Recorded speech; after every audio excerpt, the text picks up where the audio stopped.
pakumbobvira wani.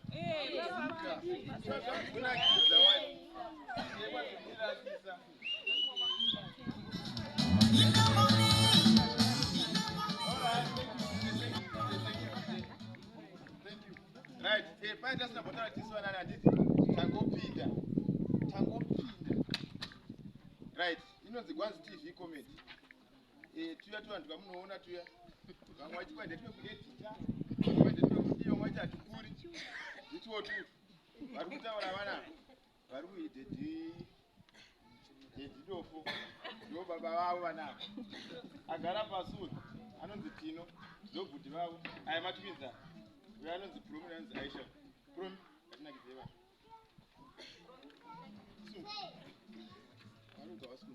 Uri kuita ro?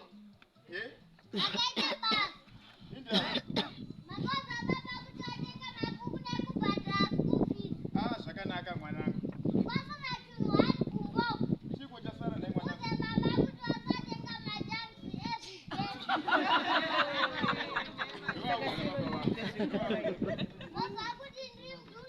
Uri mudhunda?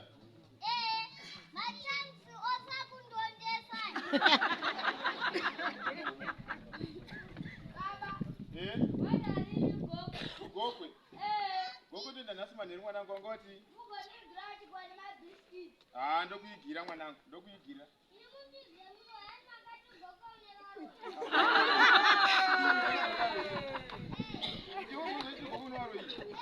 Iwe uchandiikisana nokugokwe andambodaro ini. Iwe.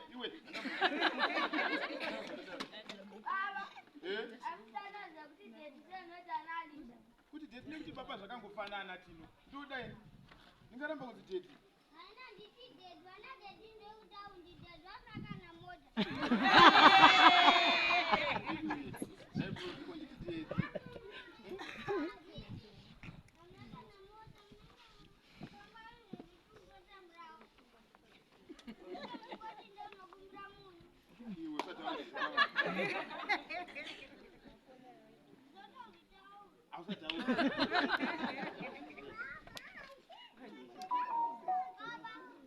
Muchiri kuwaira uko? Akwanzi uko chito. Baba. Mede vane nharu vakomana. Ndakavaudza kuti nyoka idomestic animal vakanipikisa. Iwe naye Promi. Ndiuri romusha. Nyoka ndiye musango, domestic animal ndedzipamba. Nyoka yewild animal ndiye musango.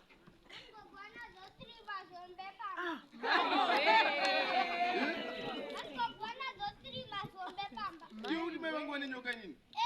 Iwe wakambodziona? Iwe satana zvakadaro wakazoona kupi?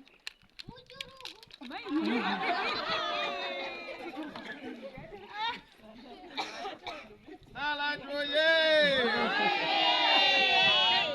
Ini pana hapa nilata chokwadi ka. Ndaona pana chikuku chipana. Matita ari kushanda.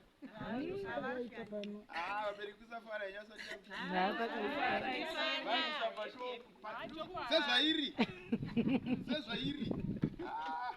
Asi head boy. Beri kwa head boy. Ndoguma nchimubachi ndogwanzi TV. Head boy. Oh. Isangoma DJ chiburuka yatamirira kuzoto.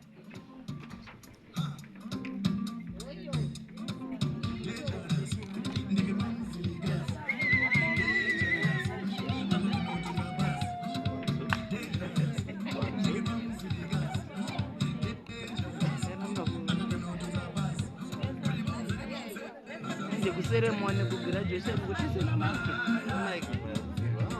Mane asma Dubai mazungumzo.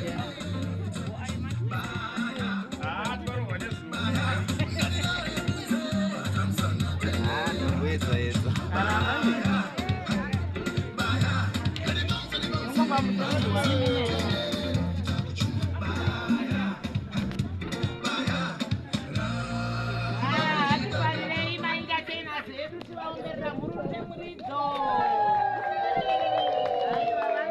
Vanogona naye vachadzoka zvekare regaitidane malena zedu vauye again on the stage vazochiitirawo